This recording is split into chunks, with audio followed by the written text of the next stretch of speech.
আমি যতদূর জানি আইপ্যাক সম্পর্কে বা তার মাথা যিনি আছেন মিস্টার জৈন, তার বুদ্ধিতেই গত লোকসভা নির্বাচনে আমাকে হারানোর জন্য গুজরাট থেকে একজন বিখ্যাত ক্রিকেটারকে নিয়ে আসা হয়েছিল, শুধুমাত্র তার ধর্মীয় পরিচয়কে ব্যবহার করার জন্য।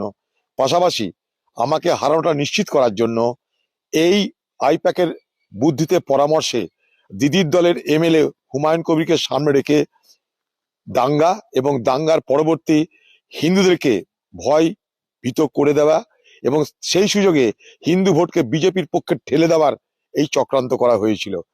তাই এরাই তৃণমূলের আইজ অ্যান্ড এয়ার্স, এরাই তৃণমূলের চোখ, এরাই তৃণমূলের কান। মনে করুন কোনো ব্লকে একটা নেতা হবে, সেই নেতা কে হবে তার জন্য অকশন ডাকে আইপ্যাক। আইপ্যাক বলি লাগায় অকশন ডাকে, সেই অকশনের টাকা পৌঁছে দিতে হয় খোকাবাবুর ঘরে এবং দিদির ঘরে। এই আইপ্যাকটা এখন চালাচ্ছে খোকাবাবু। আইপ্যাক মাধ্যমে খোকাবাবু সারা বাংলা থেকে পয়সা কামাচ্ছে, পয়সা লুট করছে।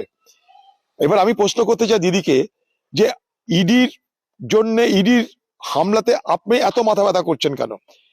এই ইডি ভারতবর্ষের বহু রাজনৈতিক দলের উপরে হামলা করেছে, কংগ্রেসের উপরে হামলা করেছে, রাহুল গান্ধী সোনিয়া গান্ধীকে অপমান করেছে, তখন কিন্তু আপনি মাথা ঘামাননি।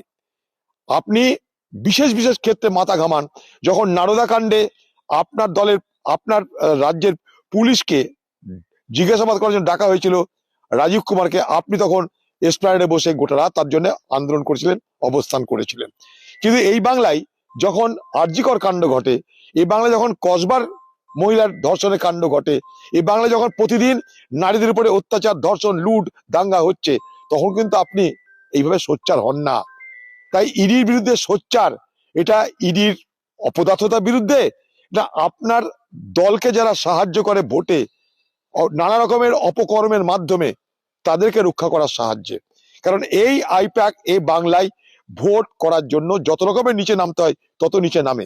এদের হাতেই এই বাংলায় বুথে বুথে ভোটারদেরকে ভোট দিতে না দেওয়ার পরামর্শ দেওয়া হয়, অঙ্ক করে বলে দেওয়া হয় কোন কোন বুথ দখল নিতে হবে, অঙ্ক করে বলে দেওয়া হয় কোথায় কংগ্রেস শক্তিশালী, কোথায় তৃণমূল শক্তিশালী, হারাতে গেলে কি করতে হবে।